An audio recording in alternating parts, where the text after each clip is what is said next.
Olá, tudo bem com você? Eu espero que você esteja bem. Se caso você não está bem, eu espero que você fique melhor. Eu me chamo Angélica e hoje eu gostaria de conversar um pouquinho com você a respeito de que o passado, ele tem que passar.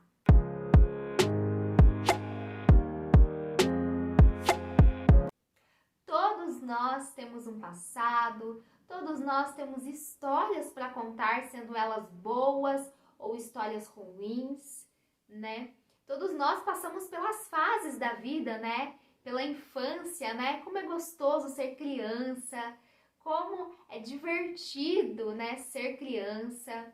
Eu me lembro até mesmo que uns tempos atrás eu estava vendo algumas crianças descendo um morro no carrinho de rolimã, e particularmente o carrinho de rolimã é uma coisa da minha época. Eu me lembro, né, que várias crianças tinham e desciam o morro nesse carrinho e era muito divertido. Eu sou da época, né, do pique-esconde, do jeans, da amarelinha, e como é gostoso, né, ser criança. Também tem a adolescência, os jovens, né, geralmente cheio de ânimo, de sonhos, de metas, cheios de vida. Nós temos também a vida adulta, né, que são as responsabilidades, que é o amadurecimento. Nós temos também a velhice, né, aqueles que já são idosos, que tiveram suas experiências ao longo da vida, que construíram algo ao longo das suas vidas, né? Espero que tenha sido algo bom. E tudo isso faz parte da nossa história. Se o Senhor nos permitir viver por todas essas etapas, né? Nós que estamos aqui no mundo, nós vivemos, né? E aprendemos todos os nossos dias e nós precisamos desfrutar de cada uma dessas etapas das nossas vidas. Nós precisamos viver o que cada uma dessas etapas tem para nós, mas ao longo do nosso passado, infelizmente, nós não vivemos somente coisas boas. Então, até onde eu estou, atualmente eu estou com 28 anos de idade, eu já passei por traumas, já passei por desafios, já passei por tristezas, já passei por decepções, e isso faz parte do meu passado. Mas eu decidi ter o meu passado curado. Eu decidi deixar o meu passado passar, como eu tinha começado a falar. E como é isso importante para nós? Porque nós não podemos deixar situações ruins das nossas vidas nos paralisar, nos impedir de prosseguir, nos impedir de ser quem o Senhor quer que nós sejamos. Nós precisamos aprender com situações como essas, porque são situações difíceis, situações como essas, que nos fazem crescer, que nos fazem melhorar como pessoas. É claro, né, se nós pudéssemos escolher, você gostaria de passar por situações difíceis? É óbvio que não, mas elas acabam fazendo parte da vida. Elas acabam fazendo parte, né, da nossa história. E nós precisamos aprender a lidar com tudo isso da maneira correta. Quando eu penso em superação de passado, vem um nome à minha mente, né? José do Egito. Você provavelmente conhece a história dele, de que ele tinha 17 anos, era um jovem, um adolescente, ele era filho de Jacó e Raquel, e ele era o xodó do pai dele, ele era o preferido do pai dele. E ele tinha outros irmãos que eram enciumados, tinham ciúmes de José. O pai amava tanto a José, Jacó, ele gostava tanto desse filho dele que ele presenteou ele com uma túnica toda colorida, e isso despertou ainda mais ciúme dos irmãos.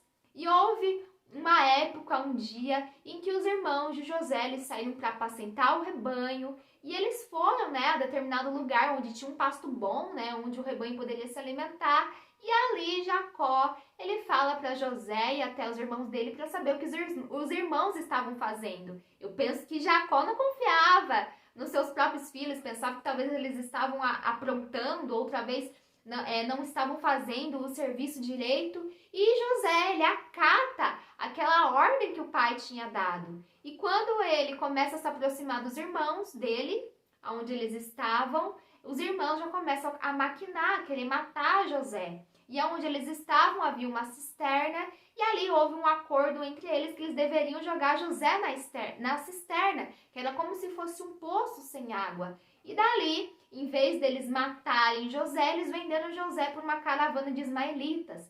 E essa caravana levou José para o Egito e ali José foi vendido como escravo, foi trabalhar na casa de Potifar. Por uma injustiça ele foi parar na prisão, foi parar na cadeia. E depois de muito tempo, José, ele interpretou o sonho do padeiro e do copeiro.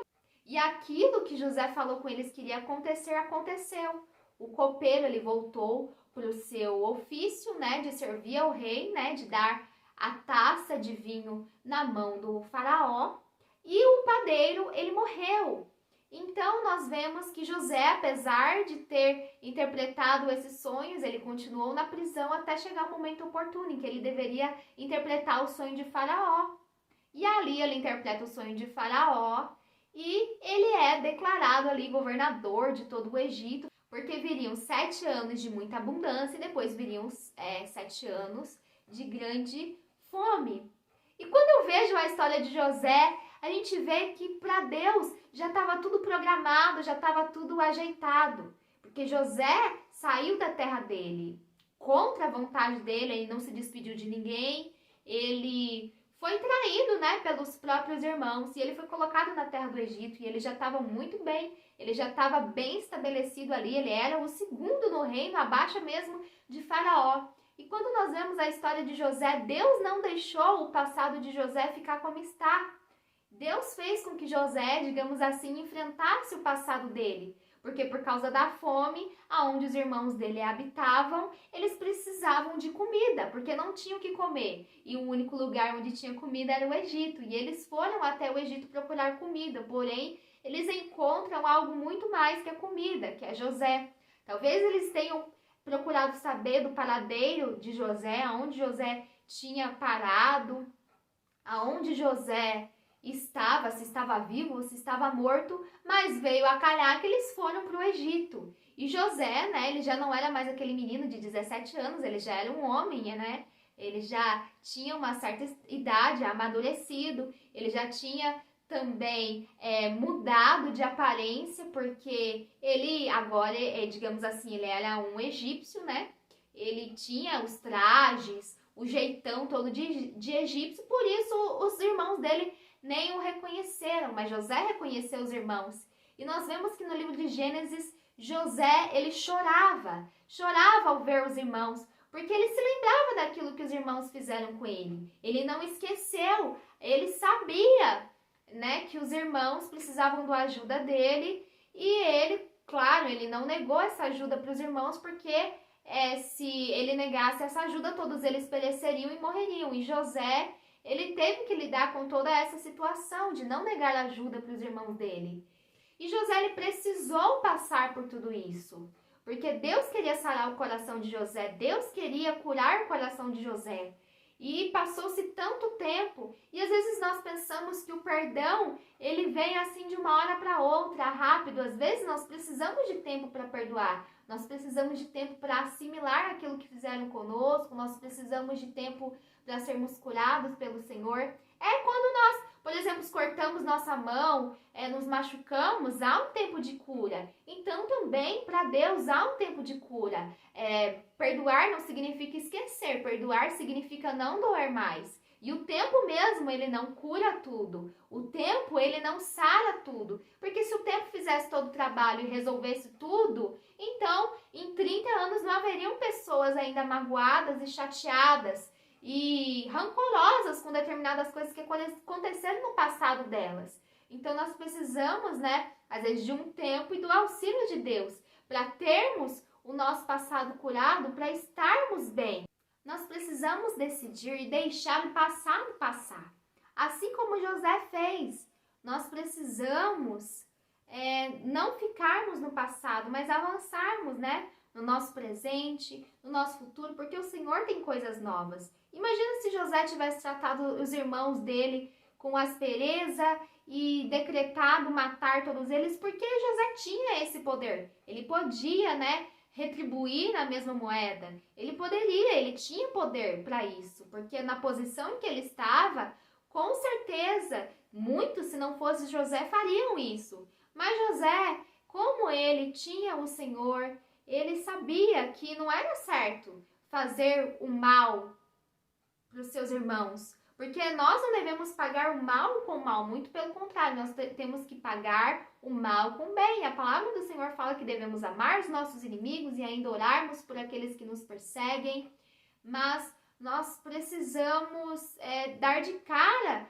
com essas situações nas nossas vidas. Muitas vezes as pessoas elas nem se dão conta daquilo que falaram, nem se dão conta daquilo que fizeram, mas ainda que tivessem se dado conta e fizeram de propósito para nos magoar, para nos entristecer, para nos fazer mal, nós precisamos sempre perdoá-la, para que no nosso passado nós não venhamos ficar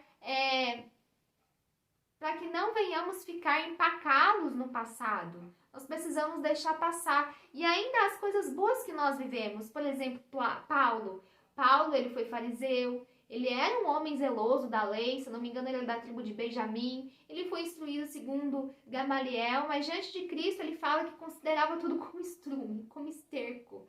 Pela glória de Cristo, por quem Cristo era, a sublimidade de Jesus Cristo. Então, até mesmo as coisas boas que nós vivemos no nosso passado, nós precisamos agradecer por aquilo de bom que nós vivemos e confiarmos que Deus separará coisas melhores e maiores para nós ainda vivermos. Então, nós vemos que Paulo, esse tempo que ele passou de estudante, né, sendo instruído ali por um homem de Deus, né, por Gamaliel, ele serviu para que ele pudesse escrever os livros do Novo Testamento. E Paulo usou todo esse estudo que ele teve para o reino de Deus e não foi desperdiçado. Eu espero que essa palavra tenha chegado a bom tempo no seu coração, que tenha te feito meditar, refletir e que nós possamos, sabe, deixar o nosso passado no passado, termos boas memórias, termos aprendizados e seguir em frente com tudo resolvido. Porque essa é a vontade de Deus para nós. Deus não quer que nós ficamos presos a nada no passado.